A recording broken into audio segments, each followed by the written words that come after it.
जगत में प्रत्येक व्यक्ति को किसी ना किसी प्रकार की निर्बलता अवश्य होती है। जैसे कोई बहुत तेजी से दौड़ नहीं पाता तो कोई अधिक भार नहीं उठा पाता, कोई असाध्य रोग से पीड़ित रहता है तो कोई पढ़े हुए पाठों को स्मरण में नहीं रख पाता। ऐसे अनेकों उदाहरण और भी हैं। क्या आप किसी ऐसे व्यक्ति को जानते हैं जिसे सब कुछ प्राप्त हो और हम जीवन की उस एक निर्बलता को जीवन का केंद्र मानकर जीते हैं? इस कारणवश हृदय में दुख और असंतोष रहता है सदा। निर्बलता मनुष्य को जन्म से अथवा संजोग से प्राप्त होती है, किंतु उस निर्बलता को मनुष्य का मन अपनी मर्यादा बना लेता है। किंतु कुछ व्यक्ति ऐसे भी होते हैं जो अपने पुरुषार्थ और श्रम से उस निर्बलता को पराजित कर देते हैं। क्या भेद है उनमें और अन्य लोगों में? क्या आपने कभी विचार किया है? सरल सा उत्तर है इसका। जो व्यक्ति निर्बलता से पराजित नहीं होता, जो पुरुषार्थ करने का साहस रखता है हृदय में, वो निर्बलता को पार कर जाता है। अर्थात निर्बलता अवश्य ईश्वर देता है, किंतु मर्यादा मनुष्य का मन ही निर्मित करता है। स्वयं विचार कीजिए।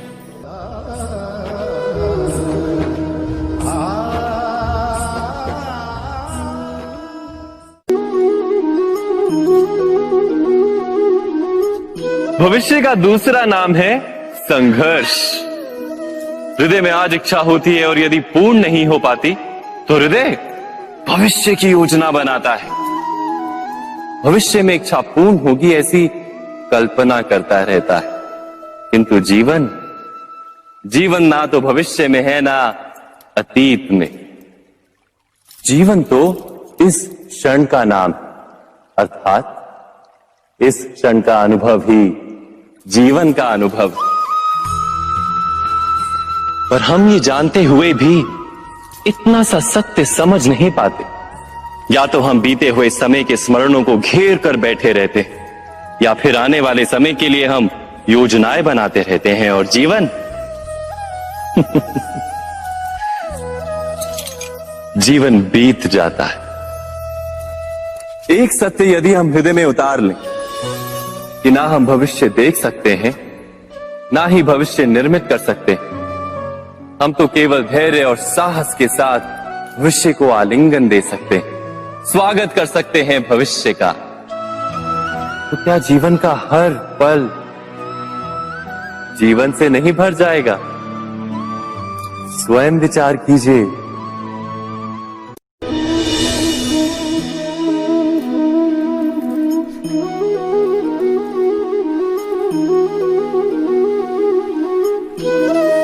ज्ञान प्राप्ति सदा ही समर्पण से होती है, यह हम सब जानते हैं। किंतु समर्पण का वास्तविक महत्व क्या है? क्या हमने कभी विचार किया? मनुष्य का मन सदा ही ज्ञान प्राप्ति में विभिन्न बाधाओं को उत्पन्न करता है। कभी किसी अन्य विद्यार्थी से ईर्ष्या हो जाती है, कभी पढ़ाए हुए पाठों पर संदेह जन्मता है और कभी गुरु द्वारा दिया गया दंड मन को अहंकार से भर देता है। नहीं, क्या ऐसा नहीं होता?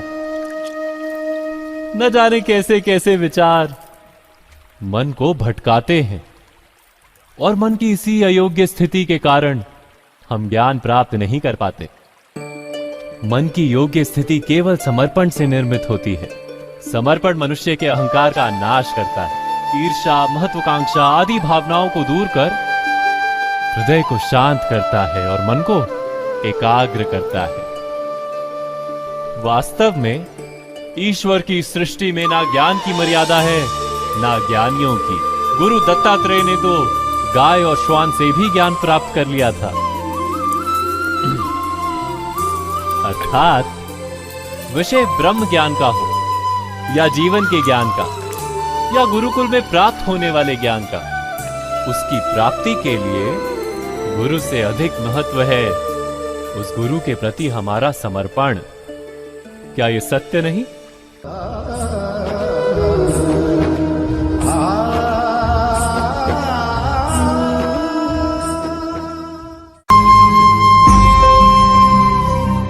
प्रत्येक मनुष्य के जीवन में ऐसा क्षण अवश्य आता है जब सारे स्वप्न, सारी आशाएं, सारे दृश्य ध्वस्त हो जाते हैं। जीवन के सारे आयोजन ही बिखर जाते हैं। एक और धर्म होता है और दूसरी ओर सुख। इसी को धर्म संकट कहते हैं। जब धर्म का वहन ही संकट हो और धर्म का त्याग ही सुख हो। विचार कीजिए, कभी किसी स्वजन के विरुद्ध सत्य बोलने का अवसर प्राप्त हो जाता है, कभी ठीक दरिद्रता के समय सरलता से चोरी करने का मार्ग प्राप्त हो जाता है, कभी किसी शक्तिशाली राजनेता या राजा के कर्मचारी का अधर्म प्रकट हो जाता है। सबके जीवन में ऐसी घटना बनती ही रहती है। अधिकतर लोग ऐसे किसी क्षण को धर्म संकट के रूप में जान ही नहीं पाते। हमें किसी प्रकार के संघर्ष का अनुभव ही नहीं होता। सहजता से सुख की ओर खींचे चले जाते हैं, जैसे मक्खी गुड़ की ओर खींची चली जाती। वास्तव में धर्म संकट का क्षण ईश्वर के निकट जाने का क्षण होता है। यदि हम संघर्षों से भयभीत ना हो, सुख की ओर आकर्षित ना हो, अपने धर्म पर दृढ़ रहे, तो ईश्वर का साक्षात्कार दूर नहीं।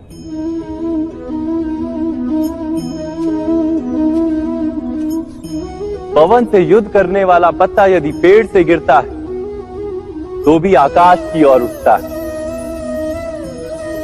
पवन से झुकने वाली घास वहीं भूमि पर रह जाती है।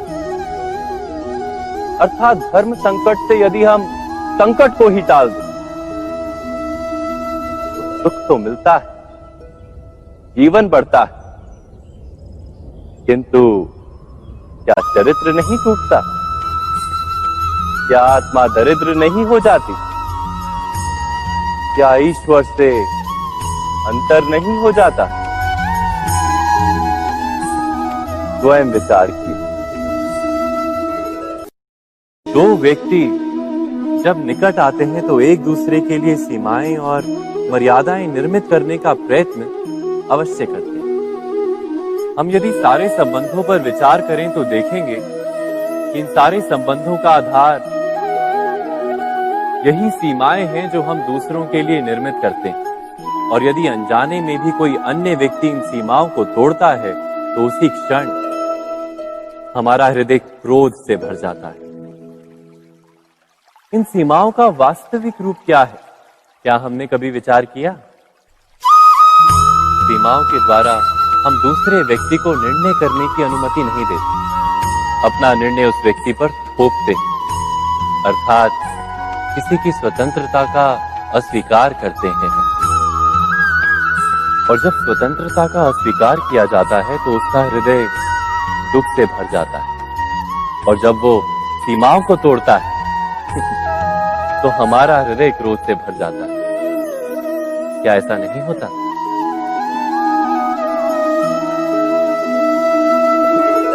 पर यदि एक दूसरे की स्वतंत्रता का सम्मान किया जाए तो किसी मर्यादाओं या सीमाओं की आवश्यकता ही नहीं होती। अर्थात जिस प्रकार स्वीकार किसी संबंध का देह है, क्या वैसे ही स्वतंत्रता किसी संबंध की आत्मा नहीं? स्वयं विचार कीजिए। सबके जीवन में ऐसा प्रसंग अवश्य आता है कि सत्य कहने का निश्चय होता है हृदय में, किंतु मुख से सत्य निकल नहीं पाता। कोई भय मन को घेर लेता है। किसी घटना अथवा प्रसंग के बारे में बात करना या फिर स्वयं से कोई भूल हो जाए उसके बारे में कुछ बोलना, क्या ये सत्य है? नहीं, ये तो केवल तथ्य है। अर्थात जैसा हुआ था वैसा केवल बोल देना सामान्य सी बात, किंतु कभी कभी उस तथ्य को बोलते हुए भी भय लगता है। कदाचित किसी दूसरे की भावनाओं का विचार आता है मन, दूसरे को दुख होगा ये भय भी शब्दों को रोकता है। तो ये सत्य क्या है? क्या हमने कभी विचार किया है? जब भय रहते हुए भी कोई तथ्य बोलता है तो वो सत्य कहलाता है। वास्तव में सत्य कुछ और नहीं, केवल निर्भयता का दूसरा नाम है। और निर्भय होने का कोई समय नहीं होता, क्योंकि निर्भयता आत्मा का स्वभाव है। अर्थात क्या प्रत्येक क्षण सत्य बोलने का क्षण नहीं होता?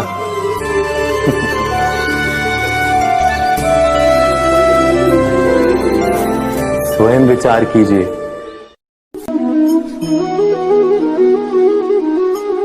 श्रेष्ठता का क्या अर्थ है? श्रेष्ठता का अर्थ है दूसरों से अधिक ज्ञान प्राप्त करना।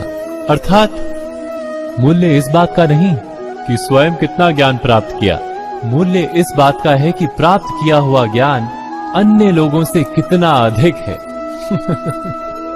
अर्थात श्रेष्ठता की इच्छा ज्ञान प्राप्ति को भी एक स्पर्धा बना देती है। और स्पर्धा में विजय अंतिम कब होती है?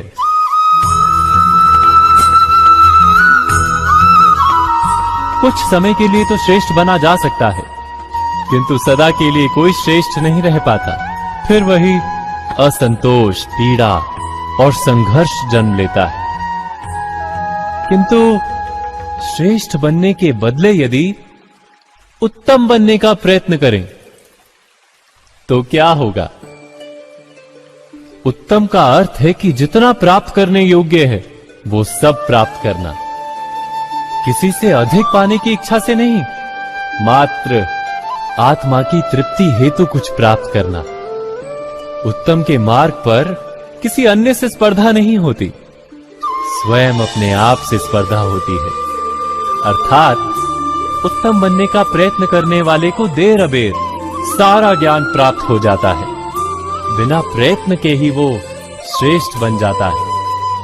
किंतु जो श्रेष्ठ बनने का प्रयत्न करता है वो श्रेष्ठ बने या ना बने, उत्तम कभी नहीं बन पाता।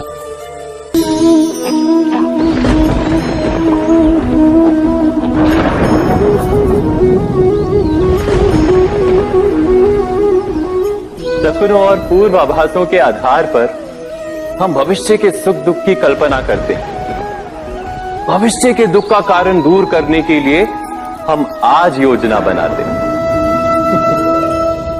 किंतु कल के संकट को आज निर्मूल करने से हमें लाभ मिलता है या हानि पहुंचती है? ये प्रश्न हम कभी नहीं करते। सत्य तो ये है कि संकट और उसका निवारण साथ जन से, व्यक्ति के लिए भी और सृष्टि के लिए भी। नहीं, आप अपने भूतकाल का स्मरण कीजिए, इतिहास को देखिए, आप तुरंत ही ये जान पाएंगे कि जब जब संकट आता है तब तब उसका निवारण करने वाली शक्ति भी जन्म लेती है। यही तो जगत का चलन है। वस्तुतः संकट ही शक्ति के जन्म का कारण है। प्रत्येक व्यक्ति जब संकट से निकलता है तो एक पद आगे बढ़ा होता है, अधिक चमकता है, आत्मविश्वास से अधिक भरा होता है, न केवल अपने लिए अपितु विश्व के लिए भी। क्या ये सत्य नहीं? वास्तव में संकट का जन्म है एक अवसर का जन्म, अपने आप को बदलने का अवसर, अपने विचारों को ऊंचाई पर करने का अवसर, अपनी आत्मा को बलवान और ज्ञान मंडित बनाने का अवसर। जो ये कर पाता है उसे कोई संकट नहीं होता, किंतु जो ये नहीं कर पाता वो तो स्वयं एक संकट है विश्व के लिए। विचार कीजिए।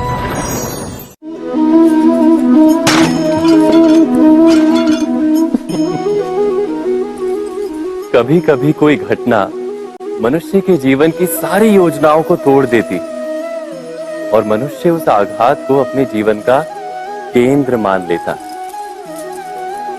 पर क्या भविष्य मनुष्य की योजनाओं के आधार पर निर्मित होते हैं? नहीं। जिस प्रकार किसी ऊंचे पर्वत पर सर्वप्रथम चढ़ने वाला उस पर्वत की तलाई में बैठकर जो योजना बनाता है, क्या वही योजना उसे उस पर्वत की चोटी तक पहुंचाती है? नहीं। वास्तव में वो जैसे जैसे ऊपर चढ़ता है वैसे वैसे उसे नई नई चुनौतियां, नई नई विडंबनाएं, नए नए अवरोध मिलते हैं। प्रत्येक पद पर वो अपने अगले पद का निर्णय करता है। प्रत्येक पद पर उसे अपनी योजनाओं को बदलना पड़ता है। कहीं पुरानी योजना उसे खाई में ना ढकेल दे। वो पर्वत को अपने योग्य नहीं बना पाता, केवल स्वयं को पर्वत के योग्य बना सकता है। क्या जीवन के साथ भी ऐसा ही नहीं?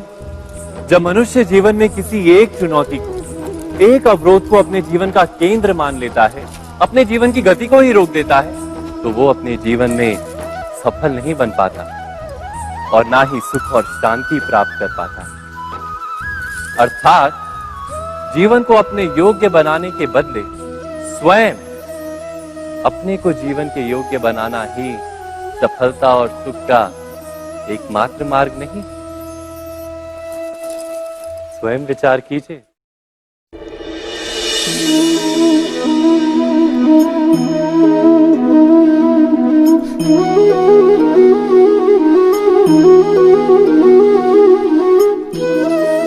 जीवन का हर क्षण निर्णय का क्षण होता है। प्रत्येक पद पर दूसरे पद के विषय में कोई निर्णय करना ही पड़ता है और निर्णय अपना प्रभाव छोड़ जाता है। आज किए गए निर्णय भविष्य में सुख अथवा दुख निर्मित करते हैं, ना केवल अपने लिए, अपने परिवार के लिए भी, आने वाली पीढ़ियों के लिए भी। जब कोई दुविधा सामने आती है तो मन व्याकुल हो जाता है, अनिश्चय से भर जाता है। निर्णय का वो क्षण युद्ध बन जाता है और मन बन जाता है युद्ध भूमि। अधिकतर निर्णय हम दुविधा का उपाय करने के लिए नहीं, केवल मन को शांत करने के लिए लेते हैं। पर क्या कोई दौड़ते हुए भोजन कर सकता है? नहीं। तो क्या युद्ध से जूझता हुआ मन कोई योग्य निर्णय ले पाएगा? वास्तव में शांत मन से जब कोई निर्णय करता है तो अपने लिए सुखद भविष्य बनाता है, किंतु अपने मन को शांत करने के लिए जब कोई निर्णय करता है तो वो व्यक्ति भविष्य में अपने लिए कांटों भरा वृक्ष लगाता है। स्वयं विचार कीजिएगा।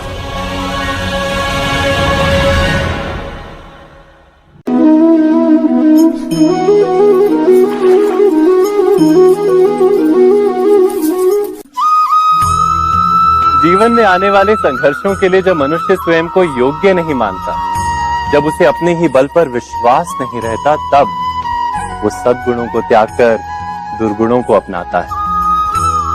वस्तुतः मनुष्य के जीवन में दुर्जनता जन्म ही तब लेती है जब उसके अंतर में आत्मविश्वास नहीं होता।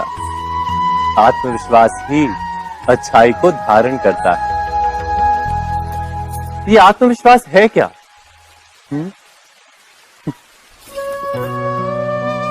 जब मनुष्य ये मानता है कि जीवन का संघर्ष उसे दुर्बल बनाता है, तो उसे अपने ऊपर विश्वास नहीं रहता। वो संघर्ष के पार जाने के बदले संघर्ष से छूटने के उपाय ढूंढने लगता है।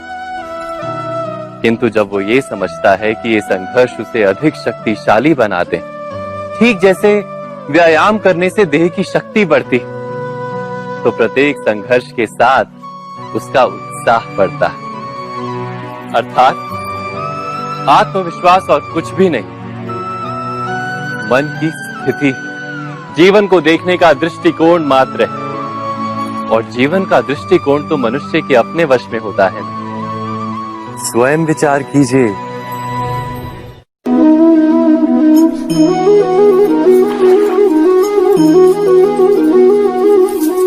पिता सदा ही अपने संतान के सुख की कामना करते, उनके भविष्य की चिंता करते रहते। इसी कारणवश सदा ही अपने संतानों के भविष्य का मार्ग स्वयं निश्चित करने का प्रयत्न करते रहते। जिस मार्ग पर पिता स्वयं चला है, जिस मार्ग के कंकर पत्थर को स्वयं देखा है, मार्ग की छाया, मार्ग की धूप को स्वयं जाना है, उसी मार्ग पर उसका पुत्र भी चले, यही इच्छा रहती है हर पिता की। निस्संदेह उत्तम भावना है ये, किंतु 3 प्रश्नों के ऊपर विचार करना हम भूल ही जाते हैं। कौन से प्रश्न? प्रथम प्रश्न, क्या समय के साथ प्रत्येक मार्ग बदल नहीं जाते? क्या समय सदा ही नई चुनौतियों को लेकर नहीं आता? तो फिर बीते हुए समय के अनुभव नई पीढ़ी को किस प्रकार लाभ दे सकते हैं?